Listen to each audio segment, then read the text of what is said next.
আসসালামু আলাইকুম। আশা করি আপনারা সবাই আল্লাহর রহমতে ভালো আছেন। তো আজকে আমরা তৈরি করব এমব্রয়ডারি চুড়ি। প্রথমে দেখতে পাচ্ছেন যে আমি একটা চুড়ির বেসে B7000 গ্লু ব্যবহার করে তারপরে চুড়ির উপরে আমি ফ্যাব্রিক লাগিয়ে নিচ্ছি এই জায়গায়। আর আপনারা চাইলে যে কোনো গ্লু ইউজ করতে পারেন, ফ্যাব্রিক গ্লু ইউজ করতে পারেন কাপড় লাগানোর জন্য, অথবা B7000, B6000, আপনাদের কাছে যেটা ভালো লাগে বা যেটা আছে আপনারা সেটাই ব্যবহার করতে পারেন। আমার কাছে B7000 ছিল, তো আমি সেটাই ব্যবহার করছি। আর আমি যে চুড়িটা বানাচ্ছি সেটা একটা কালো চুড়ি, কালোর মধ্যে। তো আপনাদের যার যেরকম পছন্দ আপনারা সেই রকমের রং ব্যবহার করতে পারেন চুড়িতে, সেই রঙের কাপড়টা ব্যবহার করে আপনারা বানিয়ে নিতে পারেন। কিন্তু অবশ্যই চুড়ি বানানোর সময় একটা জিনিস খেয়াল রাখবেন, বিশেষ করে কাপড় দিয়ে যখন চুড়িটা বানাবেন তখন অবশ্যই আপনারা এই চুড়ি পেঁচানোর আগে একটা সাইড, মানে এই যে কাপড়ের একটা সাইড ফোল্ড করে নেবেন। তাহলে হয় কি, আপনাদের কাপড়ের মানে চুড়ির যে ফিনিশিংটা সেটা সুন্দর হয়। আর আপনি যদি ফোল্ড না করেন তাহলে হবে কি, আপনার চুড়ির আশেপাশ থেকে সুতা বের হয়ে থাকবে। আমি তো যখন বিগিনার ছিলাম তখন আমি বুঝতাম না, তখন আমারও চুড়ির এইভাবে আমি ফোল্ড করতাম না, তো তখন এরকম সুতা বের হয়ে থাকতো, খুবই ভালো মানে বাজে লাগতো দেখতে। তো এখন আমি ফোল্ড করে নেই, তো ফোল্ড করলে দেখি যে হ্যাঁ, চুড়ির ফিনিশিংটা খুব ভালো হয়। তো আপনারা অবশ্যই একটা সাইড ফোল্ড করে তারপর চুড়িটা পেঁচাবেন, আর গ্লুয়ের সাহায্যে খুব ভালো করে সিল করে নেবেন চুড়িতে।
দেখতেই পাচ্ছেন যে আমাদের চুড়িটার মধ্যে কাপড় ফোল্ড করা শেষ। এই জায়গায় আমরা এখন লাইটারের সাহায্যে একটু হিট দিয়ে নিচ্ছি, যেন আশেপাশে যদি কোনো রকমের সুতা থাকে তাহলে সেই সুতাটা মানে পুড়ে যাবে, যার কারণে ফিনিশিংটা ভালো আসবে।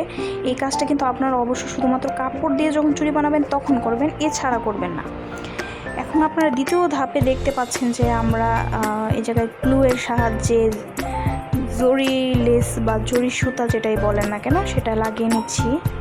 আমার কাছে গোল্ডেন কালারটা ছিল, তাই আমি গোল্ডেন কালারটা ব্যবহার করছি। আপনারা আপনাদের পছন্দ মতো ব্যবহার করবেন।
এবার আমরা যাব তৃতীয় ধাপে।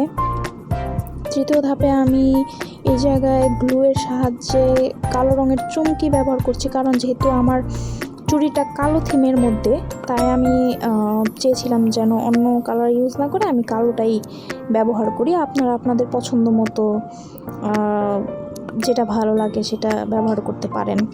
এই জায়গায় আপনারা চাইলে স্টোন ব্যবহার করতে পারেন, বাট আমি স্টোনে গেলাম না, আমি এই জায়গায় চুমকি লাগিয়ে নিচ্ছি।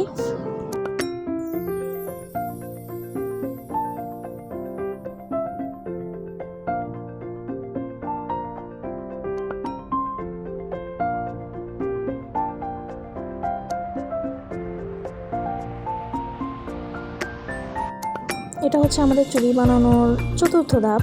এই জায়গায় আমি একটু মোটা সাইজের চুড়ি নিয়েছি। দেখেছিলেন আপনারা যে আমি এর আগে যে চুড়িতে কাপড় পেঁচিয়েছিলাম সেটা ছিল চিকন, আর এটা হচ্ছে মোটা। তো আমি যেহেতু এমব্রয়ডারি চুড়ি বানাতে চাচ্ছিলাম, তাই আমি ভেবেছি যে হ্যাঁ, আমি একটু মোটা টাইপের চুড়ির উপরে এমব্রয়ডারি করব। তো আমি ফার্স্টেই কাপড়টা পেঁচিয়ে নিচ্ছি।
তো এটা হচ্ছে আমাদের পঞ্চম ধাপ, এবং আমি এই কাজটা পরের দিন করেছিলাম।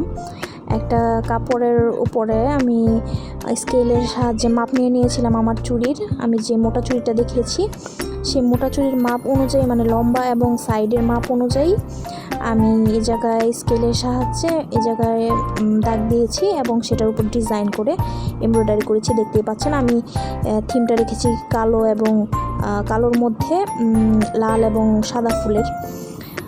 তো এই জায়গায় আমি সেই অনুযায়ী এমব্রয়ডারি করে নিচ্ছি, কারণ অনেকেই আছে যারা ডিরেক্ট চুড়ির উপরে কাপড় পেঁচিয়ে তারপরে সেটাতে এমব্রয়ডারি করে, বাট আমার কাছে সেই কাজটা একটু টাফ মনে হয় বা আমার কাছে ঝামেলাদায়ক মনে হয়। তাই আমি এভাবে আগে এমব্রয়ডারি করে লেস বানিয়ে নিই একটা, তারপরে আমি সেটা আমার চুড়িতে লাগিয়ে নিই। তো সেইভাবে আমি আমার পছন্দ মতো ফুলের উপর এমব্রয়ডারি করছি। দেখতে পাচ্ছেন, আপনারা আপনাদের পছন্দ মতো ডিজাইন করে নেবেন।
তো দেখতেই পাচ্ছেন আমাদের এমব্রয়ডারি করা শেষ।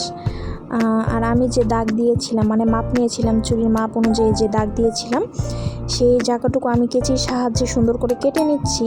আর এটা এক ধরনের লেসের মতো তৈরি হয়ে গেছে, দেখতেই পাচ্ছেন। তো এই লেসটাই কিন্তু আমরা পরবর্তীতে আমাদের সেই চুড়িটাতে বসাবো।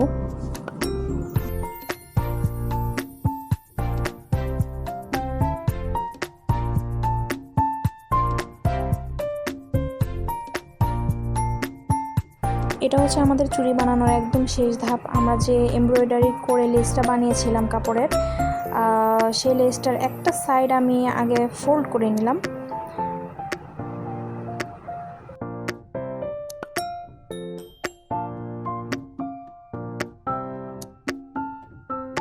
আমি ভালো করে ফোল্ড করে নিয়ে সেটাকে আমি পিনের সাহায্যে লাগিয়ে নিচ্ছি, যেন আমার পরবর্তীতে সেলাই করার সময় সমস্যা না হয় আর কাপড়টা যেন স্টেবল থাকে। সেজন্য আমি এই জায়গায় পিন ব্যবহার করছি। আপনারা চাইলে নাও করতে পারেন, বাট আমার কাছে পিন ব্যবহার করাটা সুবিধাজনক মনে হয়েছে, তাই আমি করলাম।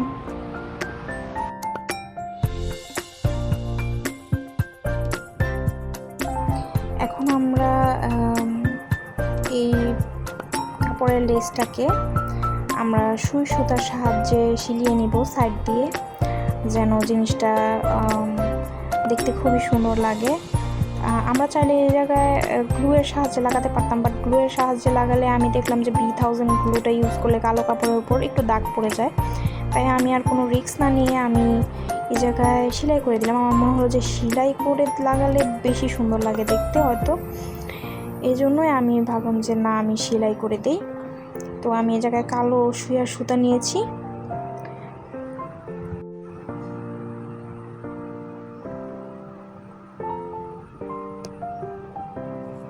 দেখতেই পাচ্ছেন যে আমি একদম শুরু থেকে সেলাই করছি। আপনাদের এই কাজটা একটু ধৈর্যের সাথে করতে হবে, কারণ আমরা যারা চুড়ি বানাই আমরা সবাই জানি যে চুড়ি বানানোর কাজটা আসলে ধৈর্যের ব্যাপার, সময়ের ব্যাপার।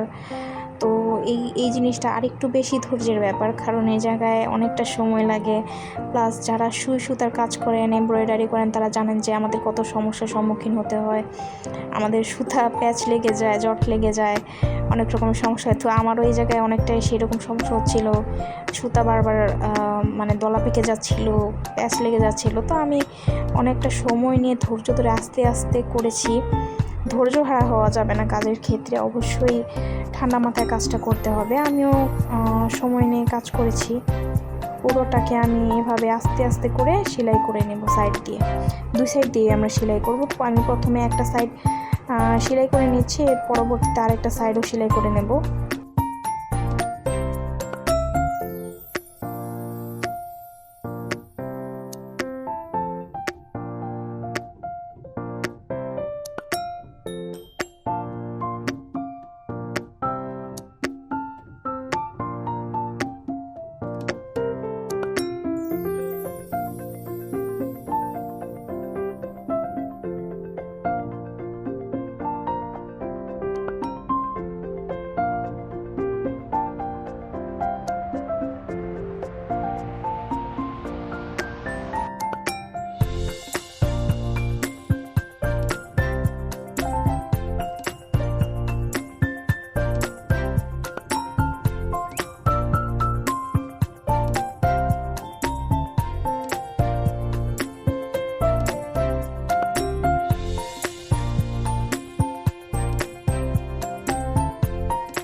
তো ভিউয়ার্স দেখতে পাচ্ছেন যে আমাদের কিন্তু দুটো সাইডই আমি সেলাই করে নিয়েছি।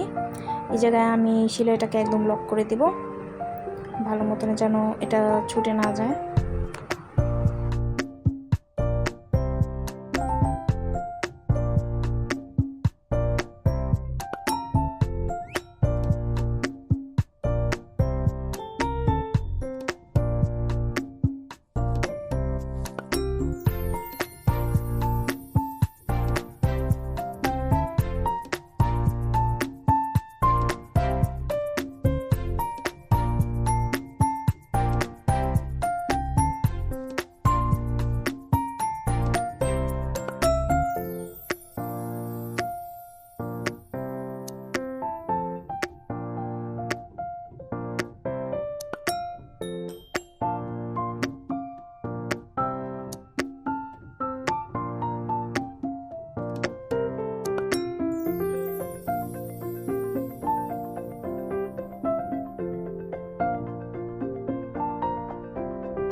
দেখতেই পাচ্ছেন আমাদের কিন্তু চুড়ি বানানোটা একদমই শেষ। আমি পুরোপুরি কমপ্লিট করে ফেলেছি। যে দেখেন আমার চুড়ির সেট, আমি জানি না আপনাদের কাছে কেমন লাগে, বাট আমার কাছে ভালোই লেগেছে এবং আমার ফ্যামিলি মেম্বার যারাই আমার চুড়িটা দেখেছে সবাই বলেছে অনেক সুন্দর হয়েছে। তো আজকে আর নয়, আরেকদিন অন্য কোনো ভিডিওতে দেখা হবে। আসসালামু আলাইকুম।